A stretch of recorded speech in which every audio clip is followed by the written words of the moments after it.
क्या इस बार 24 के पहले ये चुनावी बजट है? अपनी तरफ से ये तर्क के साथ मैं 3 बिंदु रखती हूँ। एक, जो टैक्स कट्स दिए गए हैं, जिससे अभी तक सरकार बचती रही। सही पकड़े हैं। दूसरा, 66% जैसा आप ही ने कहा पीएम आवास योजना में बढ़ाकर, यानी 79 लाख करोड़ जो कर दिया गया है। ये बड़ी अच्छी बात कही आप।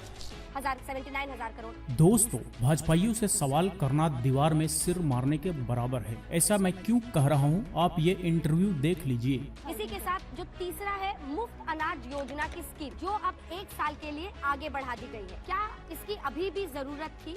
नहीं। क्या ये सब पॉपुलिज्म का हिस्सा माना जा सकता है 24 के चुनाव के पहले? हाँ भाई हाँ। मैं 2 चीजें विशेष उल्लेख करना चाहूंगी। अगर आप पॉपुलिज्म की दृष्टि से देखते हैं और जेंडर जस्टिस की दृष्टि से देखना चाहें इसको, तो शायद आपका नजरिया बदले। अच्छा।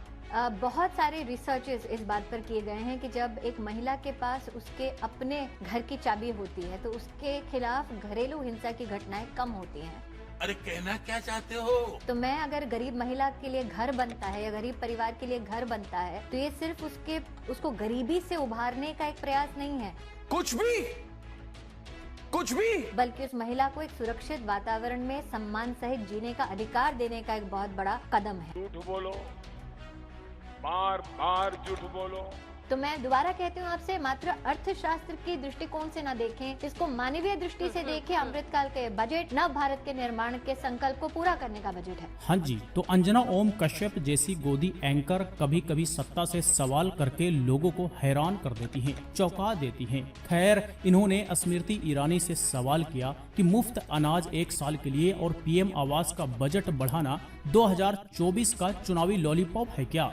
तो जवाब के नाम पर ये 10वीं फेल पूर्व शिक्षा मंत्री महिला सम्मान, अपना घर, फलाना ढिमका करने लग गई। यानी कि जलेबी और सिर्फ जलेबी, जो कि इनसे इससे ज्यादा की उम्मीद कभी किया भी नहीं जा सकता। ठीक है, महंगाई और बेरोजगारी 2 मुद्दे जिस पर विपक्ष सबसे ज्यादा सरकार को घेरता है।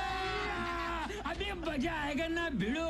इन दोनों पर जीतने के लिए और बेरोजगारी से जनता को उबारने के लिए, युवाओं को उबारने के लिए क्या किया गया है बजट? बात तो सही है।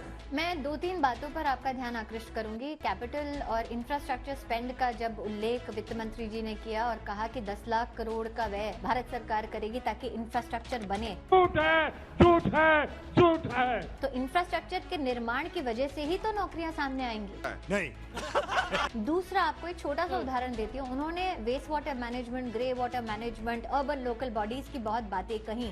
समझ रहे हो? लेकिन अगर आप मुझे आज हिसाब मांगे विपक्ष के कार्यकाल का और इस सरकार के कार्यकाल का, ठीक है, समझ गया। तो 2 छोटे से आपको मैं उदाहरण देना चाहती हूँ। जब कांग्रेस की केंद्र में सरकार थी तो अर्बन लोकल बॉडी के लिए जो पैसा जाता था, और जब महंगाई और बेरोजगारी पर अंजना ने सवाल पूछा तो इस पर भी वही घिसी पीटी बातें कि इंफ्रास्ट्रक्चर का निर्माण से रोजगार मिलेगा वगैरह वगैरह, जो कि हम पिछले 9 सालों से सुन रहे हैं। यानी कि यहाँ पर भी जवाब के नाम पर बातों को घुमाते हुए दिखी। जाहिर है इन्हें काम करना आता नहीं, काम हुआ नहीं तो जवाब देंगे क्या? बाबा जी का ठुल्लू। Women and child development minister हैं आप, आपने पहले ही महिलाओं के सेल्फ हेल्प ग्रुप्स की बात कर ली। मजा आया।